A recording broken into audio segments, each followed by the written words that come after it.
And when the going gets tough, it doesn't matter who you look to. If you are not looking to God, when the uncertain times come, we have no assurance for success. And so I want us to believe tonight that there is a God who is able to do exceedingly above all things for us. And so we got to be ready to approach him when we get into a situation or a position that does not fit our own strength and authority. And so I want us to understand that it is all right to be in a position of uncertainty, but it is never all right to accept an uncertain position. And why is it not okay to accept an uncertain position? Is because if we know the God that we serve, if we know the power he possesses, then it is important for us to trust in him so that he can manifest himself to show up and show us truly who he really is.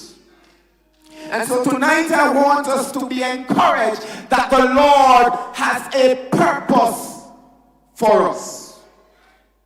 I want us tonight to recognize that God is still in the business of taking care of his people. And so he asks us not to be dismayed.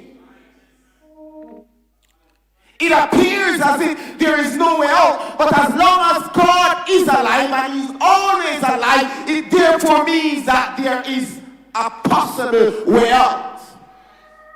And so we got to learn to trust him some more and to believe in him some more and not to take matters into our own hands, because when we take matters into our own hands, we are treading on a path of defeat.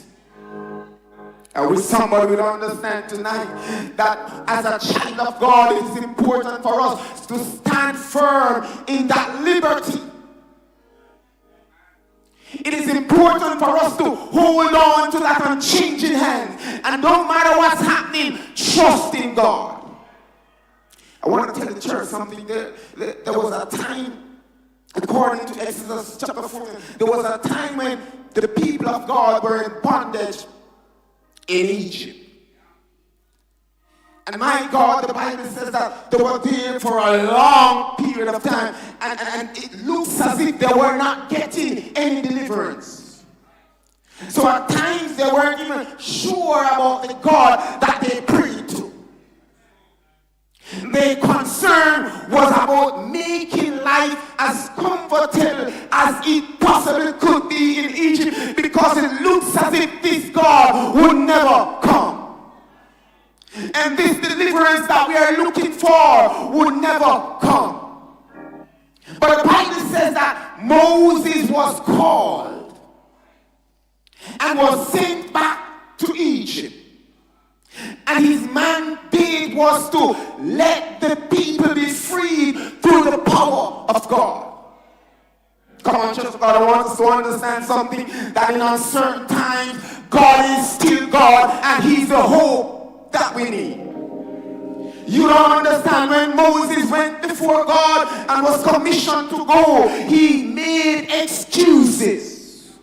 Because he was not sure of what he was going to expect when he get back to Egypt. Because he knows the power that was in Egypt, but he did not know the power of God. And so God said to him that you got to go, because I have a work for you to perform. The long and short is, brethren, that when he entered in, his first encounter with Pharaoh was that he was asked to deliver God's people, and they laughed at him. I don't know about you,